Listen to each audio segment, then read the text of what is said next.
สดาแปลว่าพระพุทธเจ้า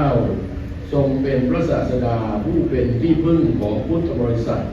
วัดบูรพาโคกเครือ และประธานอนุญาตให้เชิญตราอักษรพระนามย่ออปประดิษฐานที่ผ้าทิพย์ขององค์พระพุทธรูปด้วย จึงเป็นเหตุยังความปลื้มปิติโสมนัสให้เกิดแก่คณะสงฆ์และพุทธบริษัทวัดบูรพาโคกเครือเป็นอย่างยิ่งส่วนวิหารวัดบูรพาโคกเครือเริ่มก่อสร้างขึ้นเมื่อปีพุทธศักราช 2548 โดยหลวงปู่พระครูโสพลวินัยวัฒน์เวิร์นพุเนศโกร่วมกับคณะสงฆ์และพุทธบริษัทวัดบูรพาโคกเครือโดยใช้งบประมาณการก่อสร้างทั้งสิ้น8 ล้านบาทเพื่อใช้เป็นสถานที่ประกอบกิจกรรมทางศาสนาและเป็นสถานที่ปฏิบัติธรรมของบรรดาพุทธศาสนิกชนจากที่ต่างๆอันหนึ่งในการจัดพิธีหล่อพระพุทธรูปทรงเครื่องมหาจักรพรรดิและพิธียกช่อฟ้าวิหารในครั้งนี้ได้มีทายกทายิกาผู้มีศรัทธาประกอบไปด้วยคุณประวีณคุณานุกรคุณสศิพรอินทรคุปคุณสุมิตรคุณรุ่งนภาเพชรราภิรัตน์ร่วมกันเป็นเจ้าภาพอุปถัมภ์บัดนี้ได้เวลาอันเป็นมหามงคลแล้วกล้าวขอประธานกราบอาราธนาเจ้าพระคุณสมเด็จพระมหาวีระวงศ์กรรมการมหาเถรสมาคมเลขานุการสมเด็จพระสังฆราชได้โปรดเมตตาเป็นประธานในพิธีเททองหล่อองค์พระพุทธบูรพานาถศาสดาและพิธียกช่อฟ้าวิหารเป็นลำดับสืบต่อไปการจะควรประการใดแล้วแต่จะโปรดครับ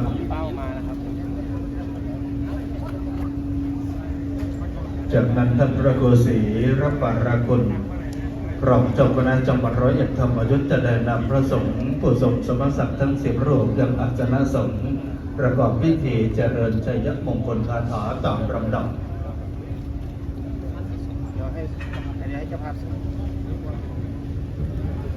พร้อมกันนี้ยังมีคุณสมิทธิ์เพชรราภิรักษ์คุณรุ่งนภาเพชรานวัฒน์เพชรราภิรักษ์ได้ร่วมประกอบพิธีประสงค์ผู้ทรงธรรมศักดิ์ทั้ง10 รูปได้ประกอบพิธีเจริญชัยมงคลคาถาเป็นวาระอุดมมงคลสืบต่อไป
ตุเร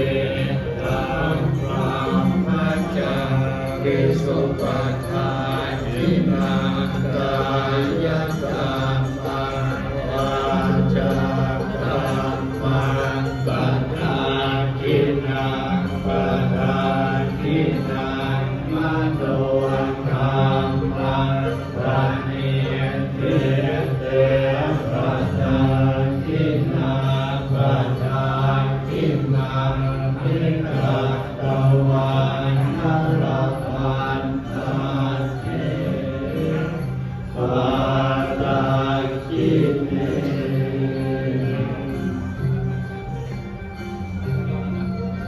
เมื่อได้ประกอบพิธีเจตองรองพระพุทธบรมานาศาสดาเป็นที่เรียบร้อยดีแล้วนั้นจากนั้นจะประคุณสมเด็จองค์ประธานพร้อมโดยคณะสงฆ์อันเป็นหลวงปู่บุญกุฎสโกพร้อมโดยพระมหาเถรานุเถระจะได้ประกอบพิธียกช่อฟ้าวิหารวัดบุรพาโคกเกลือสมโภชอาราม120 ปี เป็นลำดับของคนพิธีสืบต่อไปครับอันเลนสังขยังกันกันทิวันทัตโตเอวังสัมวันวิจัยโยโตอิจัยยังสุชัยยามังกันเลกัปปะรังทิตาปันนังเยติเตปัจจามิโกกันเลเกตัมปะพุทธานังรักขังปัตโตธัมโมจันติสุนังขังตังสุมารังลังสุปัปปะตังสุโหติตังสุกันโนสุปะโพโตจัตุเรธัมมัจจาริสุปท